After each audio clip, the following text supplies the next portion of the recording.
think with every good Chimeran enemy, the first thing we kind of think about is what is the player experience that we want when they're encountering these enemies? We definitely wanted it to be more about player choice and for it to feel like the enemy AI was reacting to what the player was doing. And to do that, we wrote something called the job board, basically a tool that designers can use to control how many enemies can be doing what jobs in combat so that they can still have that kind of scripted, good-feeling cinematic battles. And using the job board, they can do things like assign a certain number of defenders, or a certain number of flanking enemies, or a certain number of just straight-out aggressive guys who are going to run after the player and attack him. If things felt more random and you just had guys everywhere acting stupid, you can get into situations where you have big difficulty spikes or the difficulty just completely drops out. It can definitely make the player feel like they're fighting a more intelligent foe.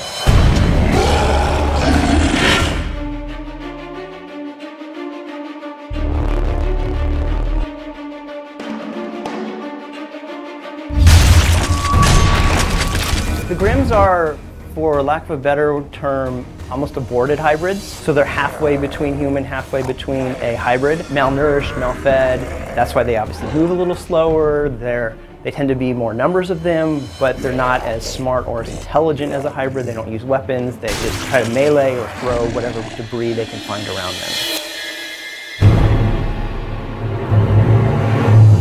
The hybrids are becoming more stronger because it's now their environment, it's getting closer to their homeworld. In R2, we had the hybrids that had a lot more armor to keep them colder and sort of to insulate their bodies, but now that the world is getting colder, the hybrids are tending to wear less armor because it's more like their homeworld. The long legs started as an idea of how can we make a jumping chimera. We had initially some more bird-like creatures, some more dinosaur-looking like creatures. Dialed it back, we designed a very intricate, detailed hydraulic system for his legs that allow him to kind of jump and hover as he's moving around the levels.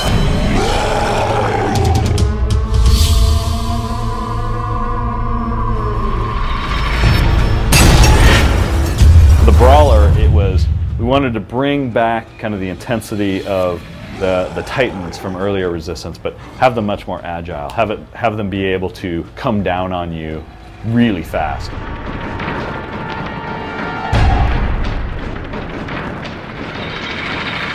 Almost indestructible. He has weak points which, unless the player shoots those, he isn't going to do any damage to him. He is a melee character who runs around destroying whatever's in his path, including you. Okay, how do we make that fun? How do you fight that? We don't want it to make it a bullet sponge either. We don't want the player to just kind of sit there and pelt, pelt, pelt, pelt, back up, pelt, pelt, pelt. Animation-wise, we wanted to feel like he was moving more like a gorilla, like a silverback gorilla. We didn't want him to feel like just a dude in a suit. The thing kind of develops on its own in rough form as we're developing the art style, kind of how you make him a Chimeran-looking creature goes part and parcel with how do you make him feel good and fun in a situation.